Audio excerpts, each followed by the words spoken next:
på Mikkel Bier, og vi er klar med Gobi hernede. Det er et stykke Ursus C385.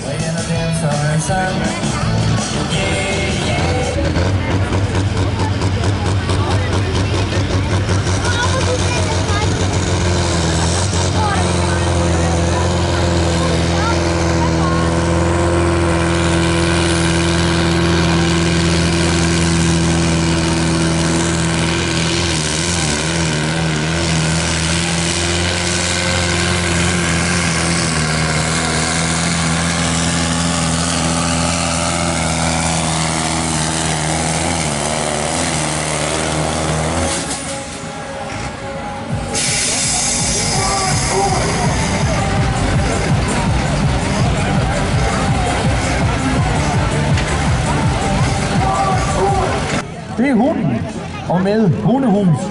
Yep. Det der i live, det var så godt nok Kim Christoffersen, der sad bag rattet, og de makkede sgu lige lidt med lidt turbo-timing, kan man jo godt sige. Det gjorde de, men lad os se, om de får til at lykkes. I dag der er det i hvert fald Mads Olesen, der kører den, og det er vel egentlig... Han stod i siden af os, han var klar dengang, den skulle have pokaler. Så må vi se, om han kan gøre det igen i dag. Mads Olesen og hunden!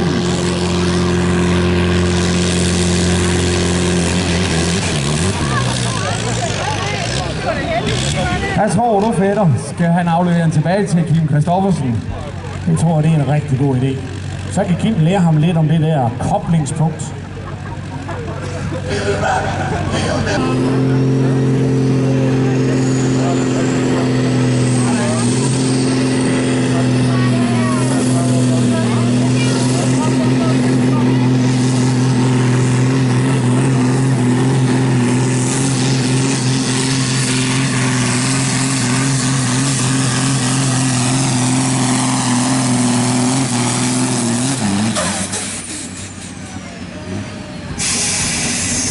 Det er start nummer 6. Vi har spillet ind foran staden i Ursus 1222.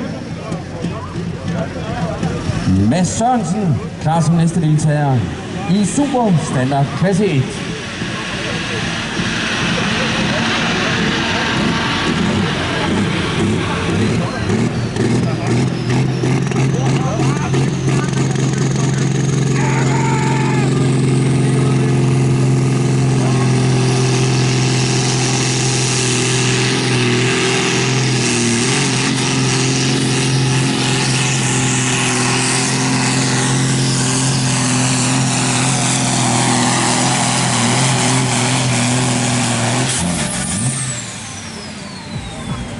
Med hunden.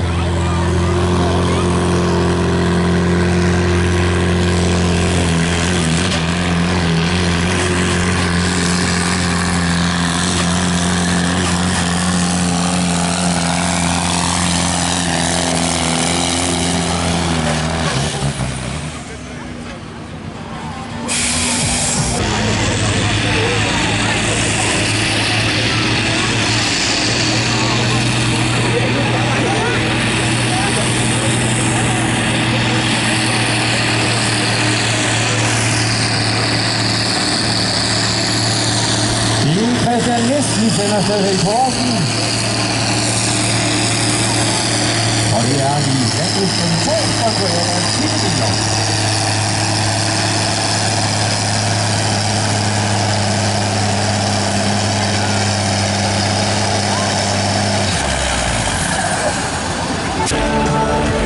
Så er det start nummer 10. Lukas Skov, vi sender afsted.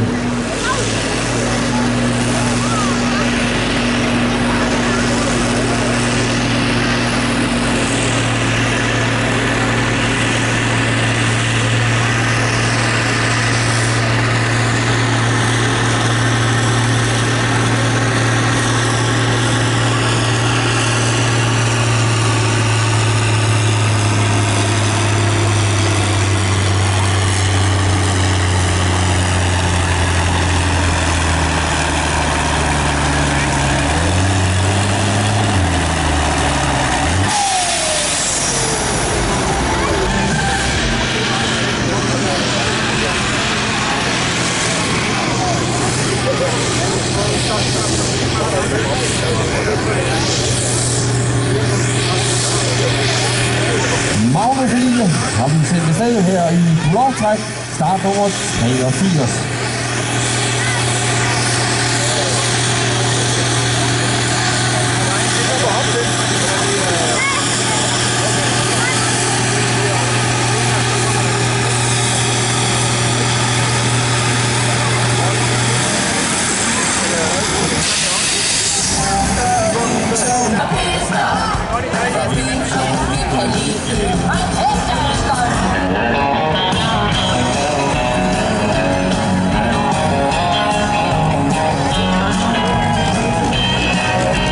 Så er vi klar med et Bulovtræk i Superstandard klasse 0. Vognmand Søren Junker, stråler på klasse. Den er stejl. Og det er Kjell.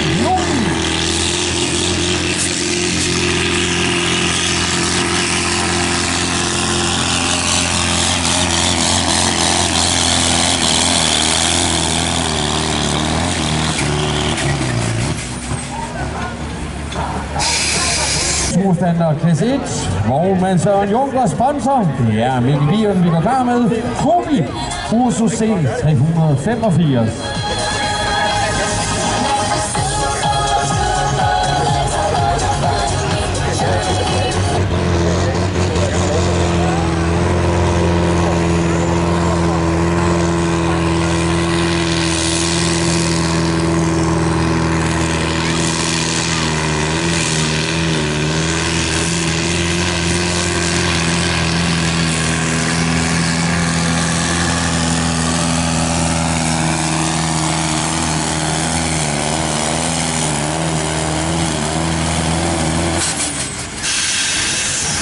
C 11 ud over de 100 meter. Det lykkedes. Tuden og Mads klar til deres Bulovtræk.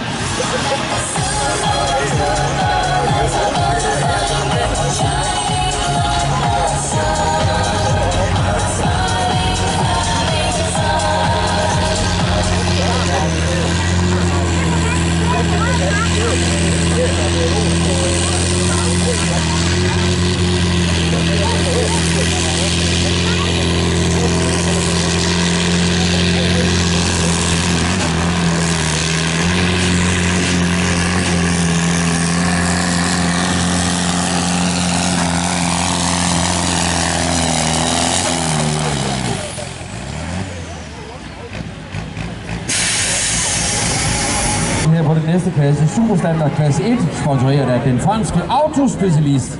Der kan vi lige melde, at denne her Ursus 1222, vi havde ikke sammen med Mads Sørensen og Niklas Bay, kommer ikke med udkøre. Så et Bulovtræk er vi klar til her fra Alfur og René Jensen.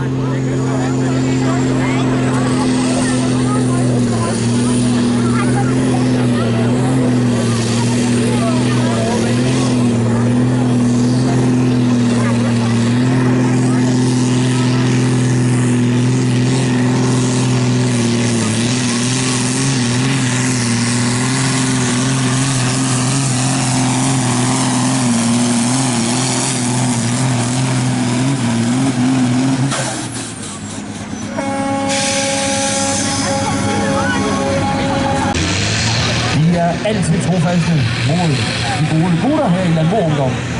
Første deltager sendt afsted i Poloffen, Lisa Skov.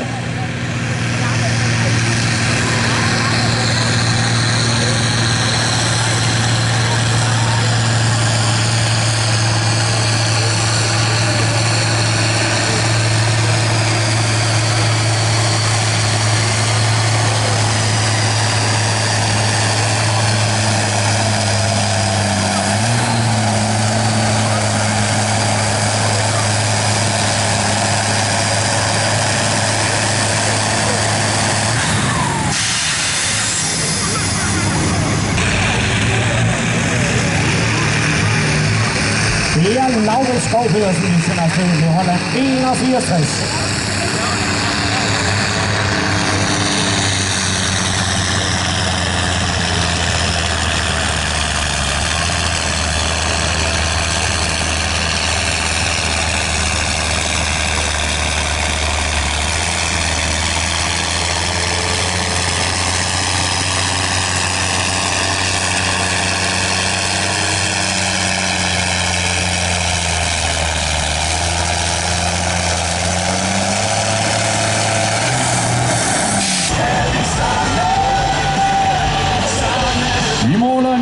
82 meter og 21 centimeter.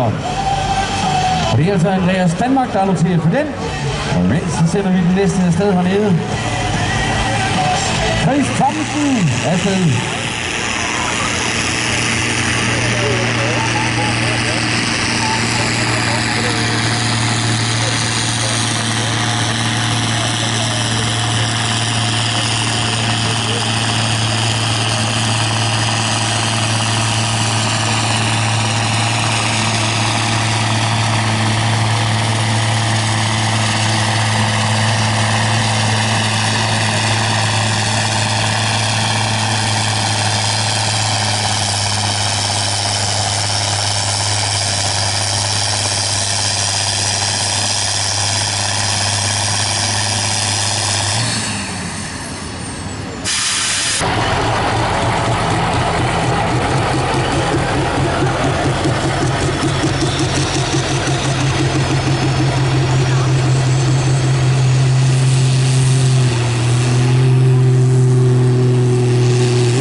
Det er ved at blive ret muligt, men der er godt nok overarm. Kim Christoffersen. En af de her trakter, der er skruet de helt rigtige steder. Det plejer i hvert fald at køre fornuftigt der. For TV10, Danny Nielsen og Røde.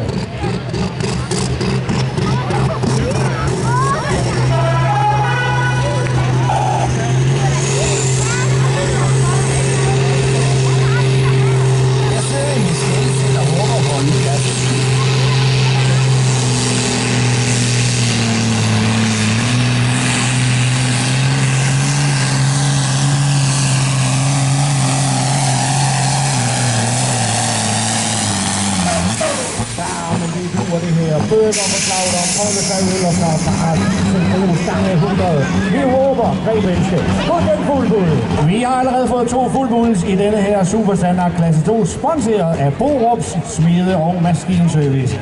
Skal vi have det 3. fuldbud? Kenneth Nedergaard for 8210.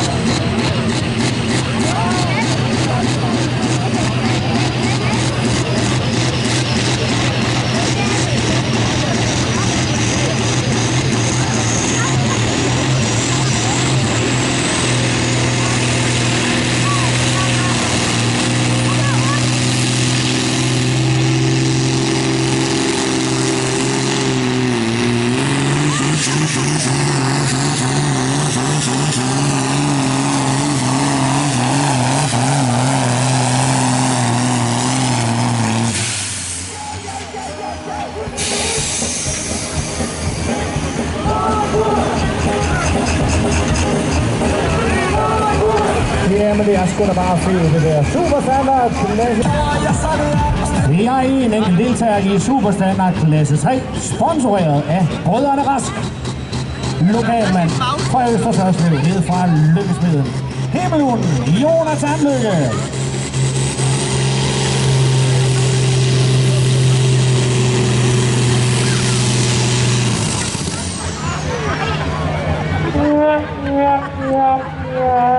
Det er der til at få lange nosser af.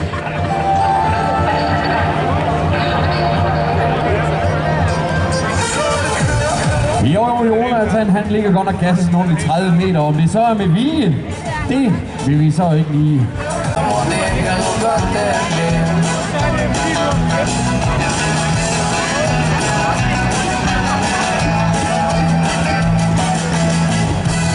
Vi skal afgjort Fuglhoffen Superstandard klasse 2, Borup Smede og Maskinservice. Første deltager i Fuglhoffen. Mesekatten på serv, Kim Christoffersen.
er altså en enkelt deltager tilbage, vi skal sende afsted, inden vi afholder dagens første pokaloverrækkelse. Så jer, der skal på podiet, I bedes holde jer klar ude ved højtalertårnet til det første pokaloverrækkelse. Og det er altså superstandard 0, 1, 2 og 3, og det er landbrugsklasse 1, 2 og 3, vi skal være klar med til pokaloverrækkelse. Men først, så skal vi lige sende en velkørende Ford 8210 afsted. Sidste deltager i superstandard klasse 2, Kenneth Nedergaard.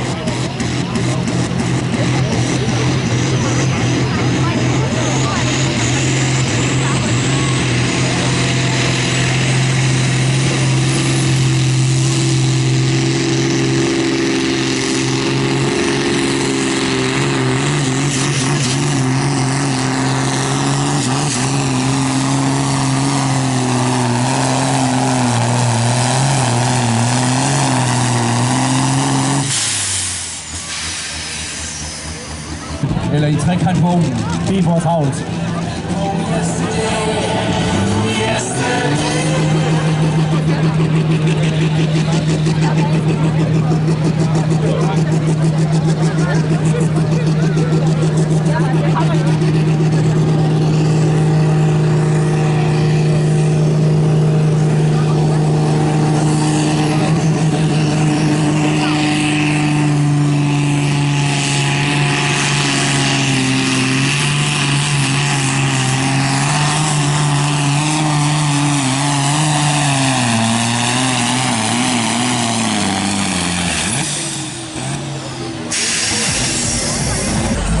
Nå, publikum er ikke klar, fordi vores flagmand Erik, han er klar til at modtage Votec Blue Dream nede i målområdet. Vi har det grønne flag. Værsgo.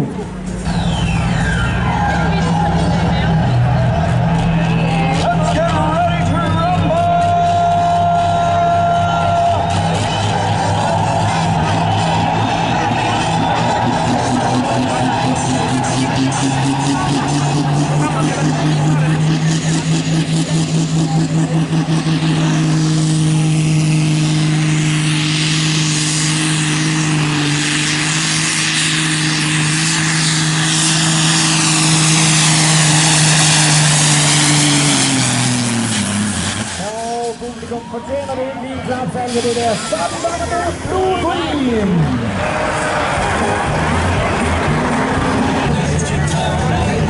Og vi har altså lige set en velkørende Votec Blue Dream. Tror du, den er lige så velkørende, den her Blue Bandit?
Det er den fjerde deltager, vi går klar med i denne her supersportklasse.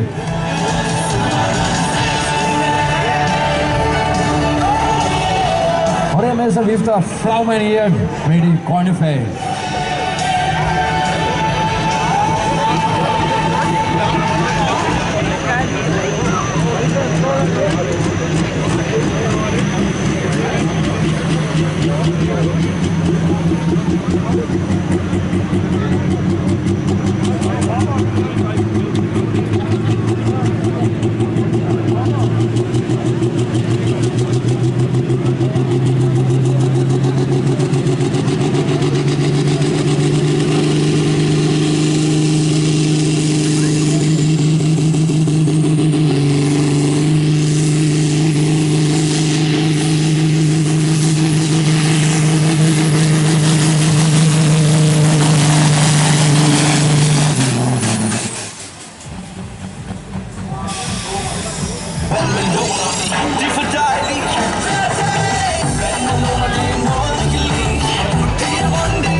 Så publikum, så er vi sgu klar til breakdown skal skydes afsted.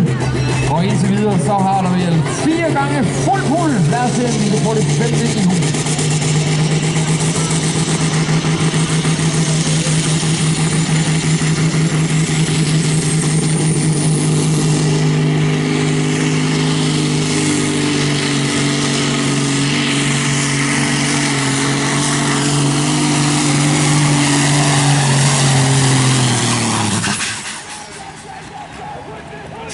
Visten Maxøs og Damsgaard Rasmussen IS.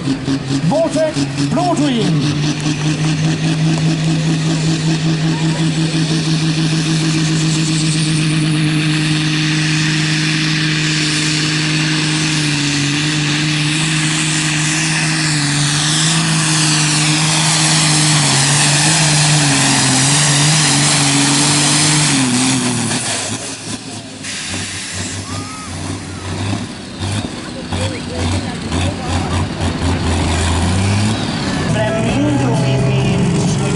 I melder klar i startområdet med Blue Bandits. Næste deltager i Fodorfen.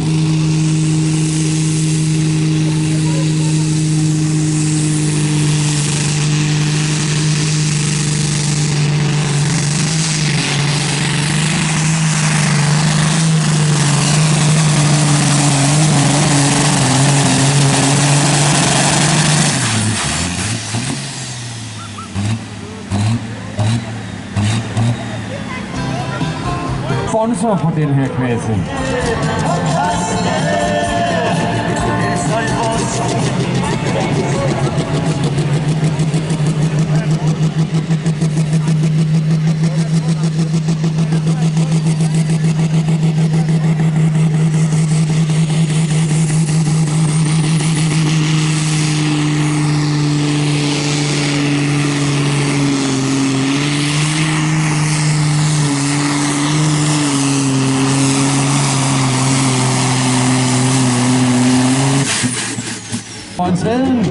Og indtil videre i denne her supersportklasse, Vega, der har vi simpelthen bedste måling på det. 98 meter og 24 cm.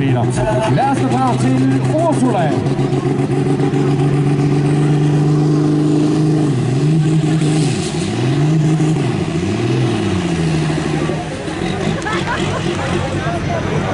Ja, breakdown vi går klar med.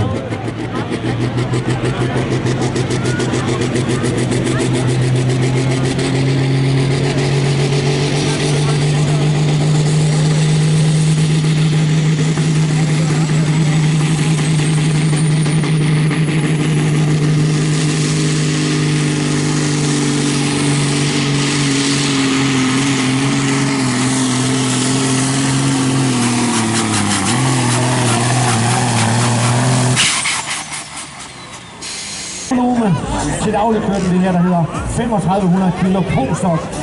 Det er en enkelt turbolader. Den her gang så har vi lige rykket omkring 7 bar ud af den. Det skulle så resultere i ca. 80 km i timen, eller omkring 3000 hestekræfter. Vi kører stadigvæk på ren dieselolie, men vi kører så med vandindsprøjtning, både på motoren og på turboladeren. Og som de siger, de gave gutter, der er altid plads til en sponsor mere. Vi forlænger sgu bare motorhjelm lidt. Så er der nogen glade giver, så er der bare at give den gas. Green Magic! Let's get